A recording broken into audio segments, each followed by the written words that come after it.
Gününüz nura boyansın. Çox hörmətli ANSMB televiziyasının izləyiciləri və dinləyiciləri.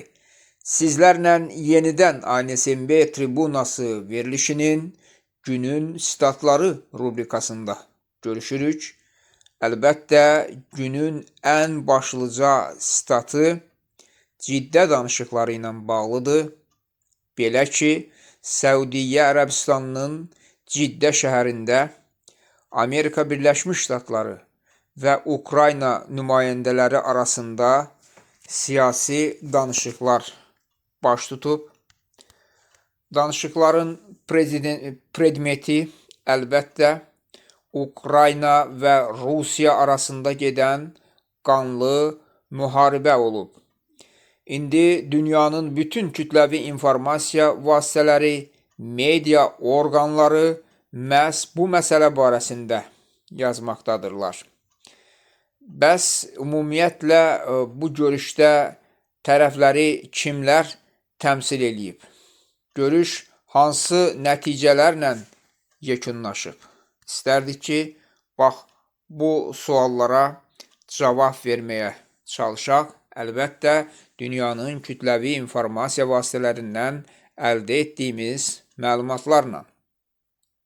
Məlumat üçün bildirək ki, görüş 11 mart 2025-ci il tarixində Səudiyyə Ərəbistanının Ciddə şəhərində gerçəkləşdirilib.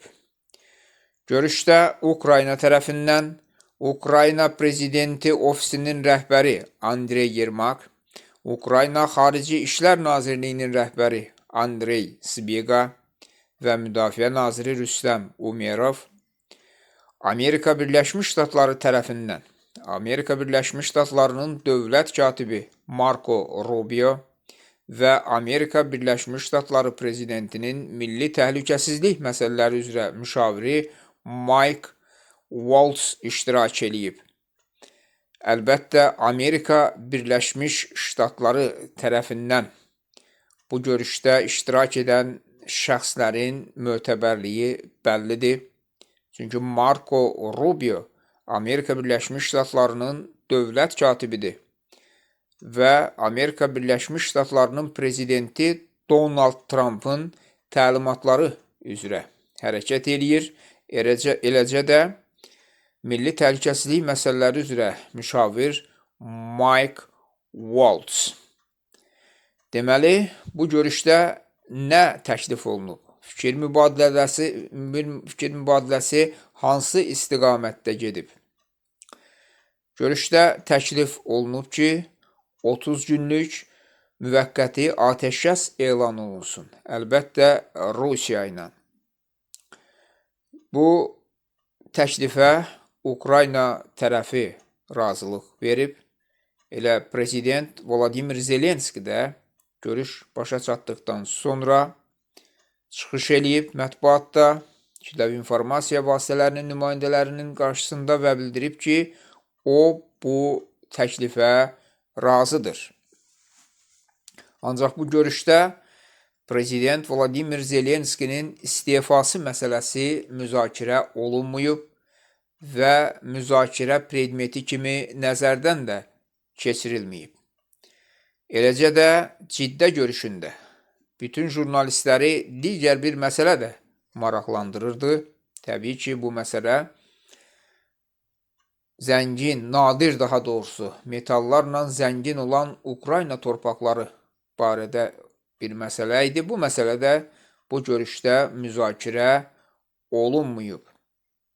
Halbuki jurnalistlər həmin məsələlərin də müzakirə olunacağını düşünürdülər.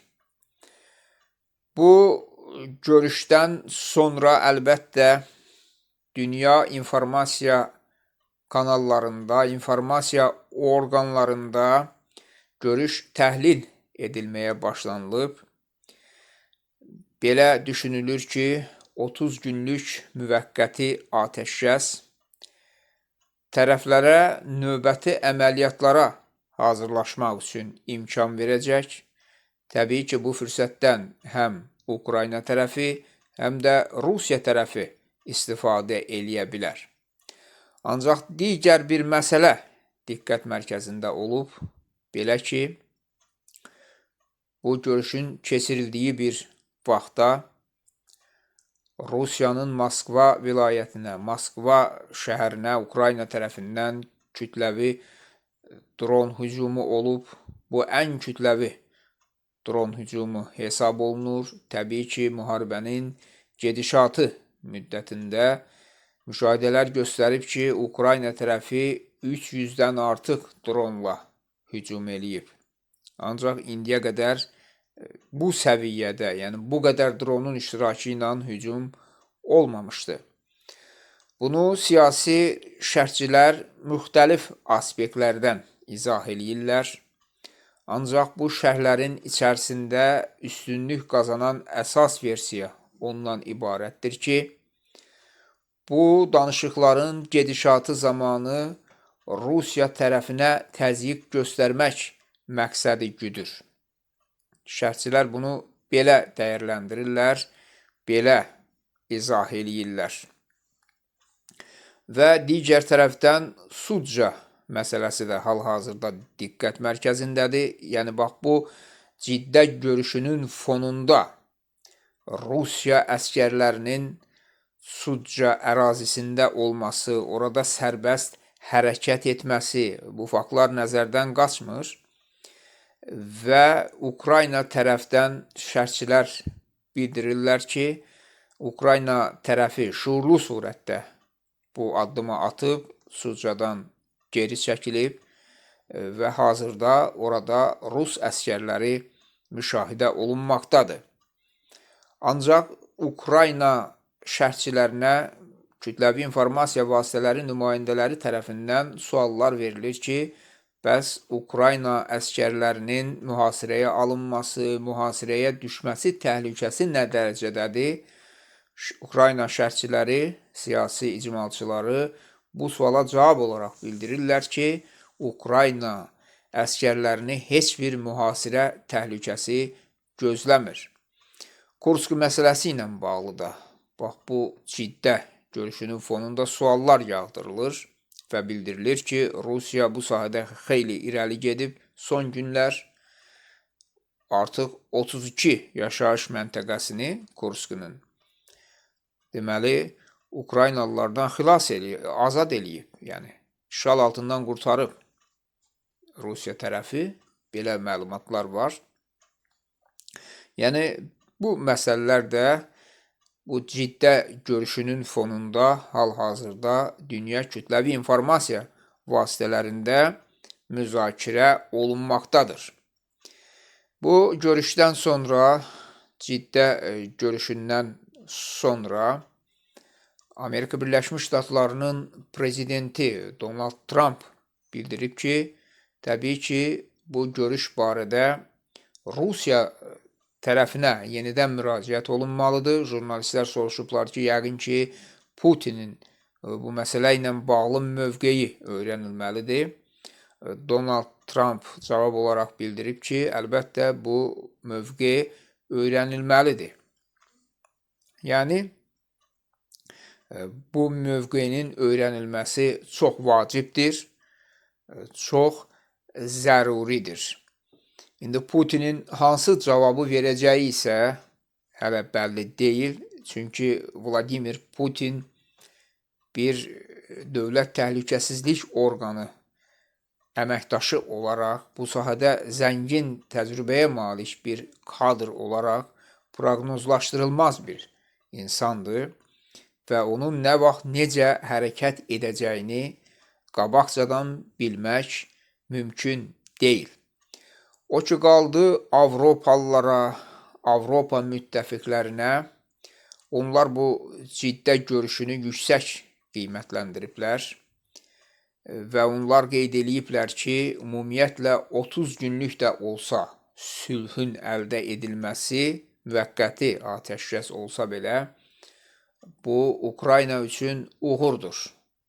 Çünki Ukrayna bu müddət ərzində çox şey əldə edə bilər. Avropalı müttəfiqlər eyni zamanda Ciddə görüşündə qərara gəlinən 3 məsələ barədə də müsbət rəy söyləyiblər. Həmin məsələlər bulardır. Yəni Amerika Birləşmiş Ştatları elə görüş, Amerika Birləşmiş Ştatlarının nümayəndələri daha doğrusu görüş başlanan ilk dəqiqələrdən Ukraynalı nümayəndələrə bildiriblər ki, siz çox çətin qərarlar verməli olacaqsınız və güzəştlərə getməli olacaqsınız. Əgər bunlar baş tutarsa, bu zaman Ukrayna ilə kəşfiyyat mübadiləsi, kəşfiyyat məlumatlarının daha doğrusu mübadiləsi bərpa olunacaq. Ukraynaya hərbi yardımların edilməsi də bərpa olunacaq. Ukrayna tərəfi təbii ki, bununla razılaşıb yayılan məlumatlara görə, informasiya orqanlarında dərc olunan xəbərlərə görə, əlbəttə. Yəni bir sözlə Ciddə görüşünün nəticələri müsbət qiymətləndirilir. Ona görə müsbət qiymətləndirilir ki, bir imkan pəncərəsidir bax bu görüş. Yəni hər iki tərəf üçün, həm Rusiya üçün, həm də Ukrayna tərəfi üçün. Donald Trumpa gəldikdə isə Donald Trump təşəbbüskarlığı yenə də öz əlində saxlamağa çalışır. Yeri gəlmişkən Ciddə görüşünün fonunda Donald Trumpın prezidentliyinin 50 günü məsələsi də hal-hazırda jurnalistlərin diqqət mərkəzindədir və belə bildirilir ki, sanki Trumpın 100 günü, prezidentliyinin 100 günü məsələsinin təbliğatı, yəni Trumpa yaxın kütləvi informasiya tərəfindən, kütləvi informasiya vasitələri tərəfindən keçmiş SSR-nin dəsti xəttini xatırladır. Çünki orada belə bir cümlə də var ki, 50 gündə 50 uğur. Yəni Trumpın fəaliyyəti çox şişirdilir. Həddindən artıq, yəni onun fəaliyyətinin miqyası böyüdülür. Bu da qərb jurnalistlərinin, dünyanın bir sıra jurnalistlərinin yazdığına görə köhnə Sovet təbliğatının metodunu yada salır, əlbəttə. Heç şübhəsiz, rəylər müxtəlifdir, fikirlər müxtəlifdir. Ancaq danışıqlardan sonra, ciddə danışıqlarından sonra digər mərhələlər olacaq. Təbii ki, Donald Trumpın qeyd elədiyi kimi Vladimir Putinlə o bir daha bu məsələ barədə danışmalı olacaq. İnşallah bizim arzumuz nədir? Bizim arzumuz yalnız sülh ola bilər. Sülh demişkən, deməli bu görüşdən sonra jurnalistlər tərəflərə suallar da veriblər ki, bəs Avropalı sülh yaradıcıların necə Ukraynada yerləşdirilməsi məsələsinə yəni münasibət necədir? Bu məsələ də müzakirə olunubmu? Cavab verilib ki, müzakirə olunmayıb hələ ki bu məsələ. Ancaq o məsələ nəzərdə tutulur və Avropalılar bax bu sülh yaradıcı missiyanın Ukrayna ərazisində yerləşdirilməsinə, yəni bu cəbhə xəttində yerləşdirilməsinə müsbət fikir bildiriblər. Həm də qeyd olunur şərhçilər tərəfindən ki, hələ bir dəqiq cəbhə xətti də müəyyənləşməyib. Ümumiyyətlə, Ciddə görüşündən sonra müəyyənliklərlə yanaşı bir sıra qeyri-müəyyənliklər də var ki, bunları da el dili ilə desək, zaman heç şübhəsiz öz yerinə qoyacaq. Təbii ki, biz də ANSMB tribunası verilişi olaraq hadisələri izləyirik.